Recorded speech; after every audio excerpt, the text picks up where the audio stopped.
Afternoon, Kevin Goodman here, and this is episode 2, I believe, of Can I Write an Album? What are you doing? Get off! I want to hurt you! Stop! I want to tell you to do it! One, two, three.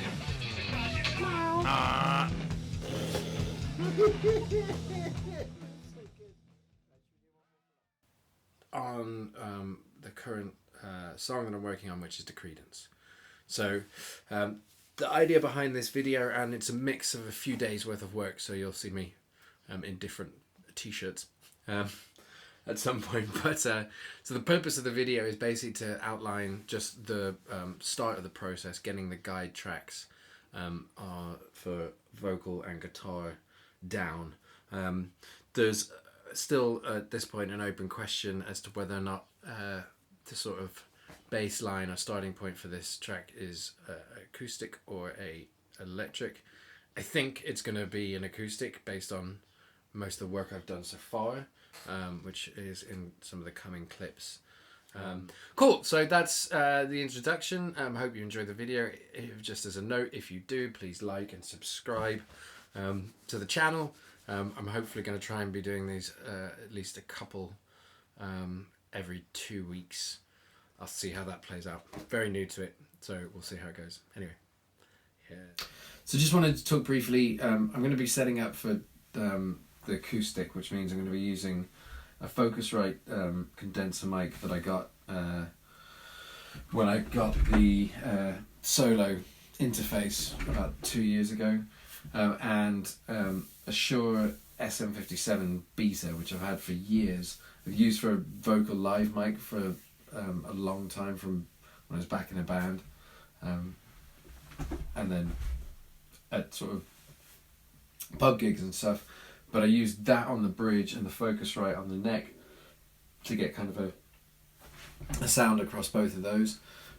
Everything that I'm doing, I've essentially learnt in YouTube, right? It's quite an interesting part of this whole thing, is I'm documenting a process that I'm enjoying as I learn and go through it, and I'm learning all of the stuff from YouTube and then enacting it here, which is, you know, I quite enjoy all of that.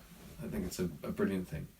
But so you know, whether it's Rick Beato, William Hurt, Colt Kapanen, any of those people that I've kind of subscribed to, thank you very much. But so I won't go into what gear I'm using. If people want to know, in the comments, if anyone watches this, then put it in the comments, ask me, and I will certainly happily do a video on it. But for now, that's the setup I'm going to be using for Decreedance, and I'm going to record it and go from there.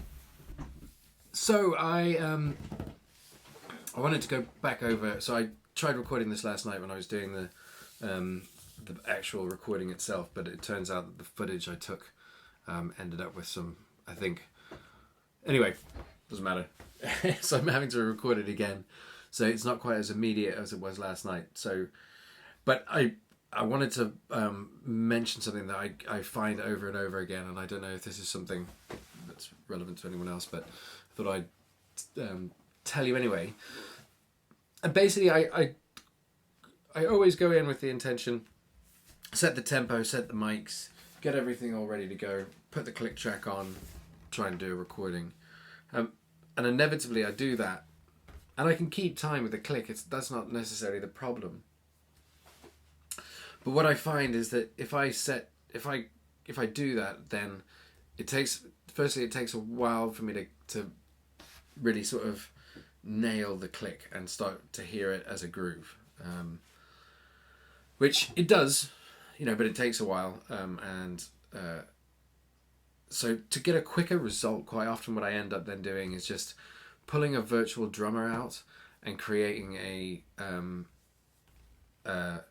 essentially a click track, but with the drum kit. And because you can colour the sort of performance a little bit, like you can give it some dynamic, I just find it a lot easier to lock into. I also find as well is that a click, and I know you can change the frequencies, but a click I always find is much more apparent in as a bleed in a very quiet room. So the drum kit, because it's sort of softer, I think, in terms of the frequencies, it tends to not come through. I find on the mics if I'm recording something like acoustic guitar. So anyway, I thought I'd just mention that. So I think I've got a drum beat locked in that I can use. So I'm now going to go and record an acoustic version and an electric version based on the same sort of just backbeat, I suppose is what we can call it. Anyway, but so my dilemma is essentially still electric or acoustic as the main body of the track, but then also on top of that, I'm now listening back to the Langley Wood one. I love the energy of it, and I based the tempo of this one on it. And the way I think that one of the things I do like about this, and also the older version that I posted, is it's kind of relentless in its pace, and it doesn't. The dynamics are very minimal and really are based purely on the way that I think, in my opinion, the way the lyric moves, the melody of the lyric moves, and the bridge, and they pretty much do the work. It's either a very quick, fast, relentless song, which is, you know, no problem with that whatsoever, or I try and write more. So I take it from where it is now. It already has a bridge. Potentially that bridge could be extended. Vocals could be added to that bridge. There's some sort of background harmonies that James just kind of ooze in the Langley Wood version, which I really like. That could be extended out. There could be some strings. There could be a solo. I could pull that bit out and add to it. Recorded, right? I'll record a version on the acoustic. I'll record a version on the electric. I'll put maybe another little segment here at the end with the sounds of both of those. They'll be the same tempo, so it'll just be the tones, obviously, and the instruments that are different. But and then I'll wrap this one up. But yeah, cool. So this is a listen of where I am with the acoustic guitar part and possible sort of beginnings of a drum track to go along with it. I'll play like 4 bars, which should be enough. So I'm going to play about 8 bars. That should be enough.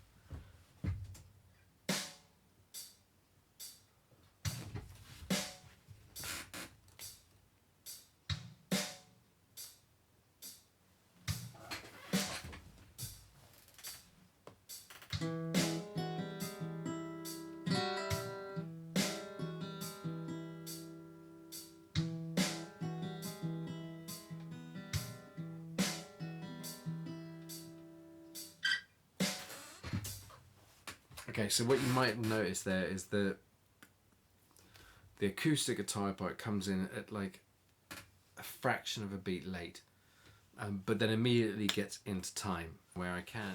A slight amendment to what I was just saying. That was the second time I recorded the song, and the getting it on that particular beat was actually an accident. So I'd edited around. When I came in with the acoustic guitar, I was just very unsure of where to come in on the beat. The way I said it, it sounded like I immediately got into time and it was perfect from then on. I'm not suggesting that for a moment. It comes into time and I think it sits nicely in a pocket throughout the track. Yeah, I wasn't suggesting that it was perfectly in time straight away. Just that I recovered pretty quickly and managed to find a pocket. So I have this problem where I can't really go in and edit it and pull that. If I pull, or I don't know of a way anyway. I'm pulling that note out. I'm sure there absolutely is a way. I kind of don't want to know anyway, but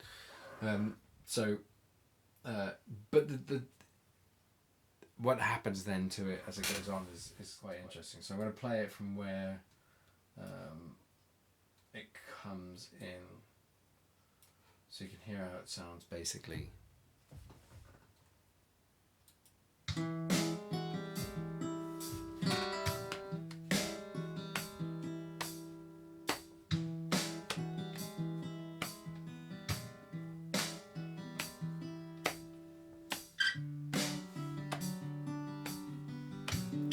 I like where all of those accents are.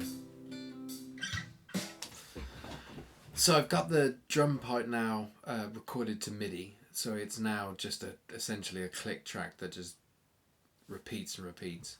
The acoustic guitar is recorded through the whole song as of the standard structure at the moment. I've tried layering an electric guitar over the top as pretty much basically just twiddling around as a solo over the top of the entire thing. There's some work, and I've recorded that, and there's some work to be done there. There might be a riff to be found. There might be some dynamics to be found in the electric guitar part. Some harmony. But that's going to be the end of this particular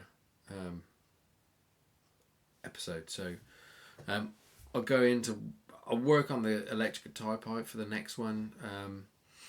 Maybe work on the drums as well.